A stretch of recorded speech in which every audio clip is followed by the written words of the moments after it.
second grade. I want you to see my shirt that I'm wearing today. I'm wearing it for the last time, wearing it just for you, okay? I love my second graders. Had to wear it at least one more time, right? Okay, so we've got a lot of reading to do because I want to finish up Charlie and the Chocolate Factory.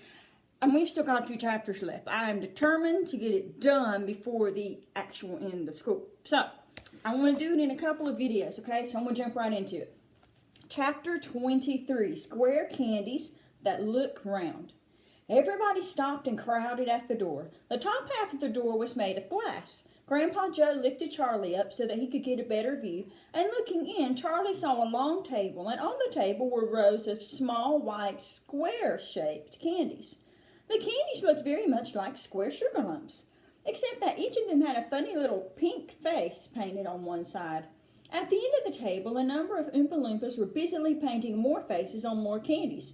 "There you are," said Mr. Wonka, "square candies that look round." "They don't look round to me," said Mike TV. "Oh, they don't. They look square," said Veruca Salt. "They look completely square." "Well, they are square," said Mr. Wonka. "I never said they weren't." "But you said they were round," said Veruca Salt. "I never said anything of the sort, young lady," said Mr. Wonka. "I said they looked round." "But they don't look round," said Veruca Salt. "They look square." "Nope, they look round," insisted Mr. Wonka. "They most certainly do not look round," cried Veruca.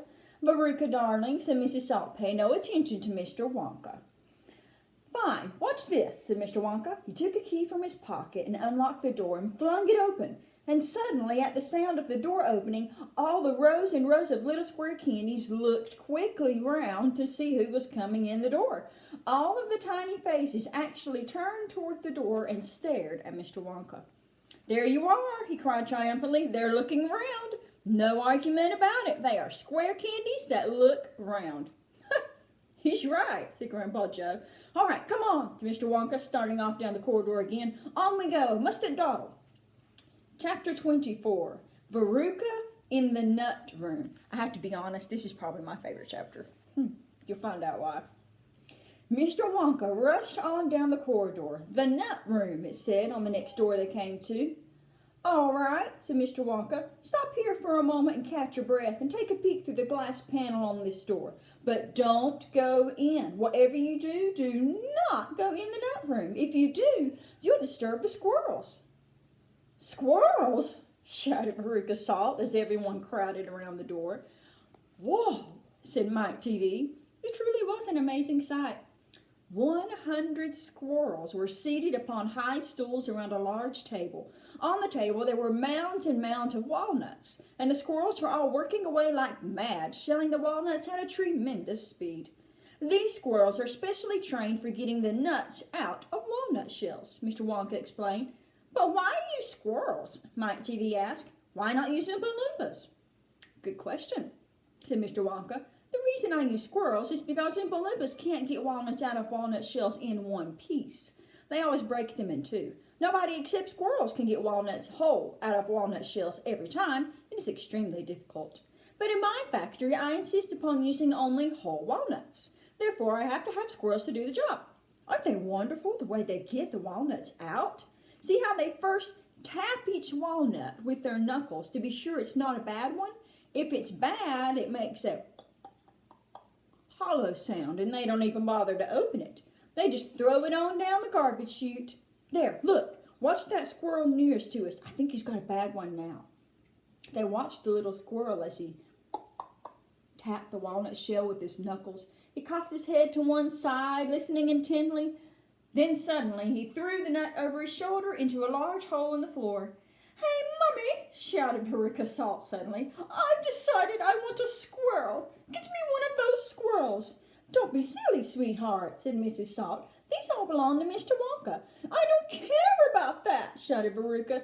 "I want one. All I got at home is 2 dogs, 4 cats, 6 bunny rabbits, 2 parakeets, 3 canaries, a green parrot, a turtle, a bowl of goldfish, a cage of white mice, and a silly old hamster. I want a squirrel." "All right, my pet, all right," said Mrs. Salt soothingly. "Mummy will get you a squirrel just as soon as she possibly can.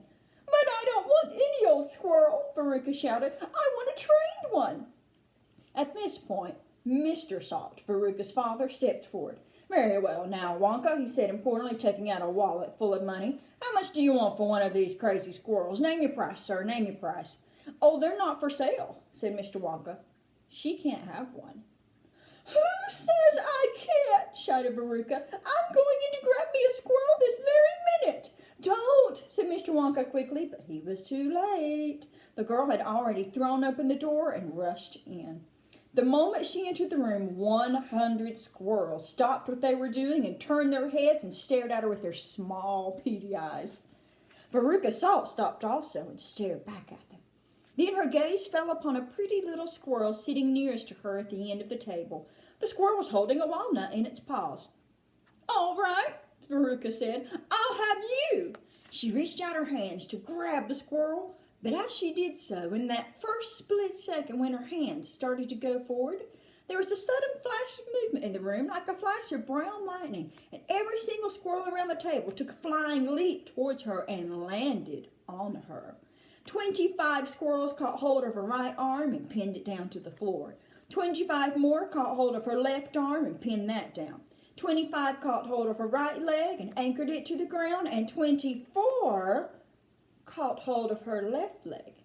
And the one remaining squirrel, obviously the leader of them all, climbed up to her shoulder and started tap, tap, tap, tap, tapping the wretched girl's head with his knuckles.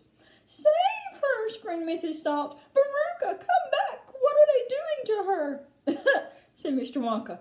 I think they're testing her to see if she's a bad nut. Watch. Veruca struggled furiously, but the squirrels held her tight. She couldn't move. The squirrel on her shoulder went tap, tap, tapping the side of her head with his knuckles. Uh-oh. My goodness. She's a bad nut after all, said Mr. Wonka. Her head must have sounded quite hollow. Veruca kicked and screamed, but it was no use. The tiny, strong paws held her tightly, and she could not escape. Where are they taking her? Shrieked Mrs. Salt. She's going where all the other bad nuts go, said Mr. Wonka. Down the garbage chute. She is going down the chute, said Mr. Salt, staring through the glass door at his daughter. Then save her, cried Mrs. Salt. Too late, said Mr. Wonka. She's gone. And indeed she was. But where? Said Mrs. Salt, flapping her arms. What happens to the bad nuts? Where does the chute go? Let me see. That particular chute, Mr. Wonka told her, runs directly into the great big main garbage pipe which carries away all the rubbish from every part of the factory. All the floor sweepings and potato peelings and rotten cabbages and fish heads and stuff like that.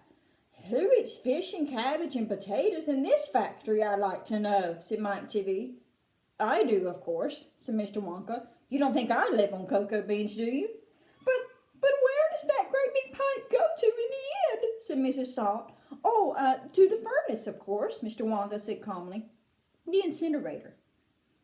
Don't worry, though, don't worry, said Mr. Wonka as Mrs. Salt opened her mouth to scream. There's always a chance they've decided not to light it today. A chance? My darling Veruca, she'll be sizzled like a sausage. Quite right, my dear, said Mr. Salt. Now see here, Wonka, I think you've gone just a shade too far this time. I do indeed. My daughter may be a bit of a brat. I don't mind admitting it, but that doesn't mean you can roast her to a crisp. I'll have you know I'm extremely cross about this. I really am. Oh, don't be cross, my dear sir, said Mr. Wonka. I expect she'll turn up again sooner or later. She may not have even gone down the whole way at all anyway, you know. She may be stuck in the chute just below the entrance hole. If that's the case, all you have to do is go in and pull her up again. Hearing this, both Mr. and Mrs. Salt dashed into the nut room and ran over to the hole in the floor and peered in. Veruca! Shouted Mrs. Salt. Are you down there? There was no answer. Mrs. Salt leaned further over to the edge to get a closer look. She was now kneeling right on the edge of the hole with her head leaning over on her knees in a rather precarious position to be in. She only needed one tiny little push, and that's exactly what the squirrels gave her. Over she toppled into the hole head first, screeching like a parrot. Good gracious me, said Mr. Salt as he watched his wife go tumbling down the hole. What a lot of garbage there's going to be today. He saw her disappearing into the darkness. "What's it like down there, dear?" he called out. He, too, leaned further forward. The squirrels rushed up behind him and, "Help!" he shouted. But he was already toppling forward. Down the chute he went, just as his wife and daughter had before him. "Oh, dear!" cried Charlie, who was watching with the others through the door. "What on earth's going to happen to them now?" "I expect someone will catch them at the bottom of the chute," said Mr. Wonka. "But what about the great fiery incinerator?" asked Charlie. "They only light it every other day," said Mr. Wonka. Perhaps this is one of the days when they let it go out. You never know, they might be lucky." "Listen, here come the Oompa Loompas again with the song." The singing did begin.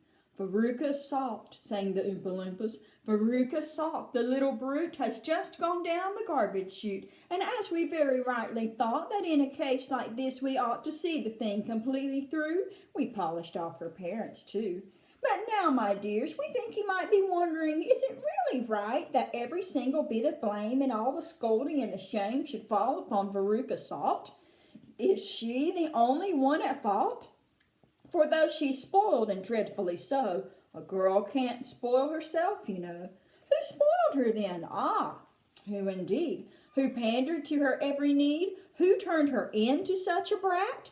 Who are the culprits? Who did that? Alas, you needn't look so far to find out who these people are. They are, and this is very sad, her loving parents, Mum and Dad. And that is why we're glad they fell into the garbage chute as well. That's where I'm leaving off for this video, all right? See you guys in the next one.